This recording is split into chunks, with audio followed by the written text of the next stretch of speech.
Kaldırım şeyi mesela baktığımızda Diyarbakır Caddesi en güzel şekilde hizmetlerini yapıyor Diyarbakır'da caddesinde. Batman'a baktığımızda Batman'da çarşı mahallesi vardır.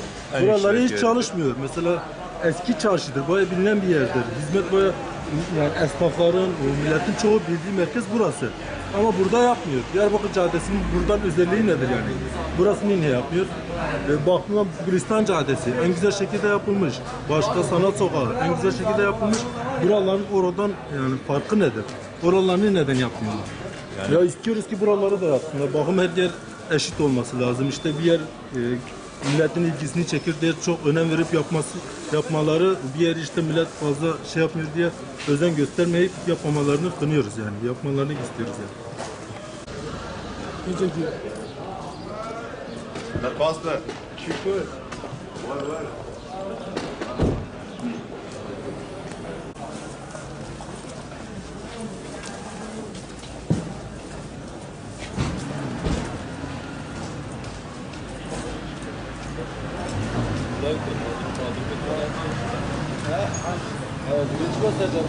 تام با چل اسی نه ساله بده تشتك نكته بده وابجع ده چنه بنا ابو چرم قش شخار ومنفعته او دبي جعده ده ودبي چارشي محل سيده تو انا طنج عده جبر دقيش خصنا بده جبر خصنا بده چهار جاره چخار دعواسي كتيه بده از باشاد البر ده هر دونمه ده چخار كتيه بده كتي شنه كريه كش شنه كريه O millete Batman'a alışverişan tevdi. Alışverişan tevdi verdi.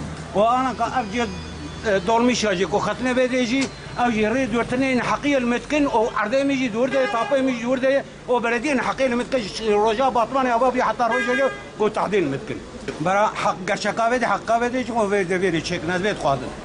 Gerçek ez khadın. Cadet Diyarbakır çekim ve livriş çekim. Tapay min eksike tapay min hatta roja İrok eksike چخار دعواتیه کروکیا من 29 متر خوینه من 12 متر داله کریه 14 متر موندانه چه حقی وانه یقولت کن برای araştırma البيت کن ondan sonra isimnak bu yaji isimnak خرا نکنه خصنا عردیم نه چه تعویل متکل من tamam برای شکایت خواهد من 10 جاره مراجعات کریه دوی دون ما انا قد 4 جاره مراجعات کریه مراجعات ایلچه کریه مجار بلدیه کریه مراجعات ایلی کریه بتونه مراجعات فن معماری کریه مراجعات پروژه ماندازی کریه دی لکشا خوجی مدایوان مختار مر حتی رجایی تشکیل مملکت Kesi Ali tarihine gidiyor. کسی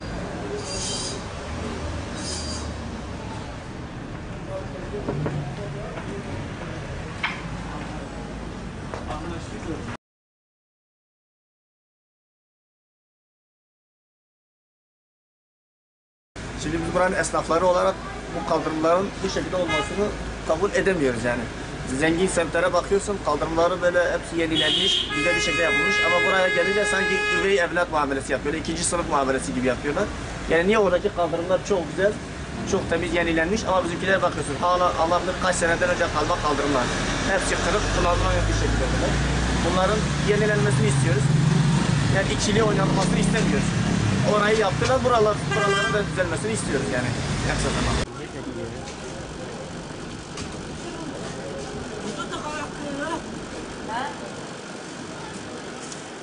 Anh chưa có quá mặt đó.